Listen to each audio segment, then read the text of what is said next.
The Vikings' offense was on the verge of mutiny, but then Kirk Cousins threw 11 zillion touchdown passes, 10, after throwing only 3 in Minnesota's first 4 games.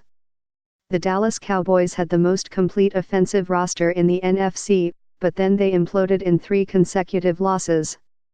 The Miami Dolphins seemed destined to earn the number 1 overall draft pick, but then the Cincinnati Bengals started playing, too. One of the unimpeachable truths of the NFL is its week-to-week unpredictability, and it recalls a sentiment expressed long ago by Mark Twain, who claimed to have counted 136 different kinds of weather during a single spring day in New England. Except that the weather never changes in New England. It is always cool and overcast with a chance of Super Bowl. Ideal hoodie conditions. Heading into Monday night's game at the Jets, the Patriots, again, sit atop the AFC, one of 2 unbeaten teams in the N.F.L. where results and perceptions fluctuate from Sunday to Sunday, but where the postseason standings appear to have been preserved in 2018. Of last season's 12 playoff teams, 8, including 5 of 6 in the AFC, finished Week 7 holding a spot. Among that group, the Indianapolis Colts, who defeated Houston, 30-23, on Sunday to vault ahead of the Texans in the AFC South, might seem a revelation, what with having lost their generational quarterback, Andrew Luck, to retirement on the eve of the season and all. But that would discredit the quality of a roster that won a playoff game last season and the coaching job of Frank Reich, a former backup quarterback himself. Even the newcomers in the NFC are not all that new.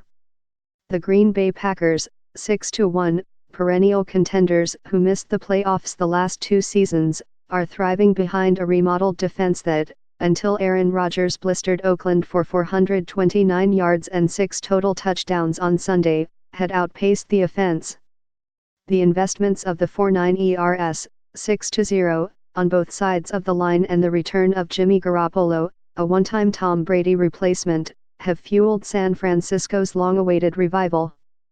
But what distinguishes many of these teams, and other flourishing ones, from their predecessors and from the dregs of the NFL is how well they have mutated. They are thriving in ways that are unfamiliar and disorienting but that also reflect their circumstances and personnel. Without any elite offenses to rival the 2018 iterations of the Chiefs or the Rams, this season has been ruled by teams willing and capable of successful adaptation every week or close to it. That competence, not outright excellence, has been enough for teams to maintain their presence at the top. Consider how New Orleans has evolved in the last 5 weeks, since Drew Brees, its outstanding quarterback, injured his thumb. The Saints' offense is not as productive without him, but with their rapacious defensive front, it does not need to be. Instead, the Saints have relied on Teddy Bridgewater to fire short passes. According to the NFL's Next General Stats, his average throw traveled but 6 yards, trailing only the former Jets backup Luke Falk and be an effective caretaker. Completing 70% of his passes, Bridgewater has led the Saints to 6 consecutive victories, reinforcing the value of a credible backup. A more jarring transformation has occurred in Baltimore, where a franchise defined for years by its snarling defense now flaunts an electrifying young quarterback, Lamar Jackson. The Ravens weaponized him by designing an offense intended to make defenses wonder every play whether he will run, hand off or throw. Through Sunday, they had gained the most yards and recorded the most points. Just behind Baltimore in scoring is New England, whose offensive limitations this year have been mitigated by the 5 touchdowns the Patriots have scored on returns. No team has mastered the art of reinvention the way the Patriots have. They have started the same quarterback, Brady, for almost 2 decades, and yet morph from season to season and, especially, from game to game.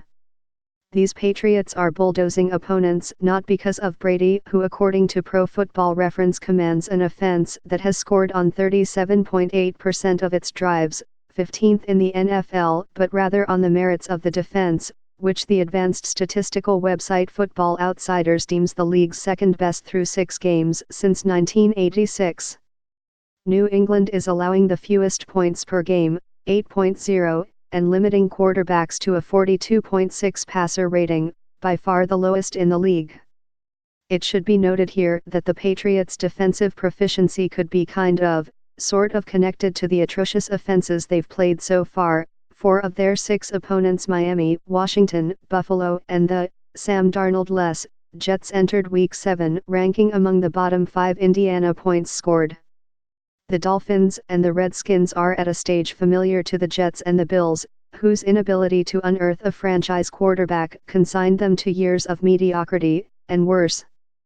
The incalculable pressure to identify the next Brady, the next Breeze, the next Jackson, compels teams to hang on to quarterbacks too long, hoping they fulfill their lofty draft status, or to select the wrong ones altogether. There is a reason 3 such teams are languishing in the quarterback abyss. Tennessee, Tampa Bay, and Cincinnati have made the playoffs a grand total of once in their last 24 combined seasons, going on 27. If history is any guide, they, unlike all the other teams barreling toward inevitability, won't be joining them in the postseason.